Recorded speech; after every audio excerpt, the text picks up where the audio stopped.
सातारा जिल्ह्यातील पाटण तालुक्यात आता आपण आहोत। या ठिकाणी गेल्या 2 दिवसापासून मुसळधार पाऊस पडत असल्याने कोयना धरणातून मोठ्या प्रमाणात विसर्ग केला जात असल्याने पाटण शहरातील काही ठिकाणी घरामध्ये पाणी शिरले असल्यामुळे नागरिकांची तारांबळ उडालेली आहे।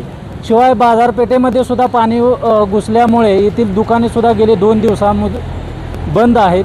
आपण इथल्या जे दुकानदार आहेत त्यांच्याशी आपण चर्चा करूया, त्यांच्याशी जाणून घेऊया। काय सांगाल काका?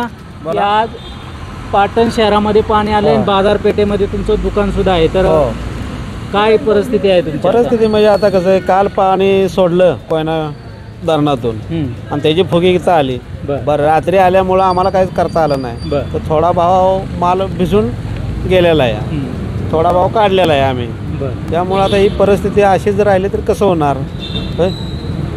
त्यामुळं काल त्यांनी नोटीस दिलेली ते की, पण त्याचा काय उपयोग नाही। नोटीस दिलेली असताना तुम्ही हल्ला नाही का?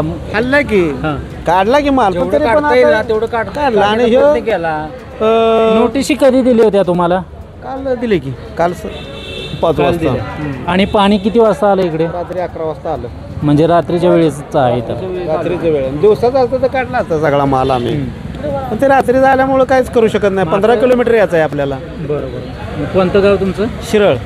तिथून इकडे येतात? हो, बऱ्यापैकी ह्या लाईनचे सर्वजण बाहेरचे बऱ्यापैकी सगळे लोक ह्या लाईनचे जवळजवळ 85% लोक बाहेरचे।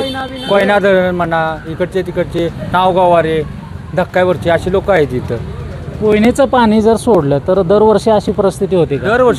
दरवर्षी इथं हेच बघायला भेटणार तुम्हाला। मग तुमच्या आठवणीतला काय असा प्रसंग आहे का तुम्हाला माहिती काय? किती वर्षापूर्वी काय झालं होतं? 2019ला इथं पूर्ण नावच फिरत होती। 2019ला इथं पूर्ण नावच फिरत होती। जवळजवळ 7 ते 8 फुटावर पाणी होतं इथं। इथं पण होतं आणि पलीकडच्या बाजूला पण होतं। तशी आता परिस्थिती नाही, आता नाही। पण गेले उन्हाळ्यापासून पाऊस आहे, मग हे पाणी कंट्रोल कसं केलं पाहिजे होतं असं तुम्हाला वाटतं? थोडं पाणी सोडायला पाहिजे होतं कोयना धरणातून। म्हणजे अचानक सोडल्यामुळं हा धक्का बसला ना, सर्वसामान्य नागरिकांना हा धक्का बसला। सांगू शकतो। तुम्ही काय सांगाल? काय म्हणतात तुमचं या ही जी समस्या निर्माण झाली, कायमस्वरूपी जर ना समस्येचं निराकरण करायचं झालं तर काय करावं लागेल? काय पाणी थोडं सोडलं पाहिजे, पण आता पावसाचं प्रमाण जास्त असल्यामुळं ते शक्यता जास्त आहे ना, पाणी इकडे येणारच।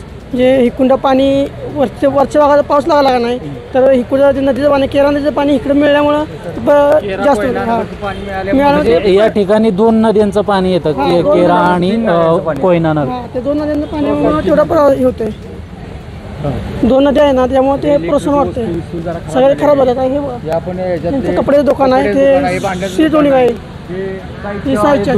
दुकान आहे, ज्वेलरीवाला आहेत। पण इथं तर होलसेल मोठी आपली हे स्टेशनरी आहे श्री, ह्याचे तर पूर्णपणे मी म्हणतो नाही म्हटलं तरी कमीत कमी 7-8 लाख रुपयाचं नुकसान झालं। तर या ठिकाणी आपण या लोकांची जाणून घेतलं की जे आता बाजारपेठेमध्ये जे पाणी घुसलेलं आहे, या पाण्यामुळे लाखो रुपयांचं नुकसान झालं आहे। शिवाय 2 दिवस या लोकांना म्हणजे घरी राहावं लागलेलं आहे, आणि येथील जे लोक स्थलांतरित केलेले आहेत त्यांची शासनाने सुद्धा बऱ्यापैकी सुविधा ज्या असतात त्या केलेल्या आहेत। संतोष शिराळे, लोकशिवाय मराठीसाठी, सातारा।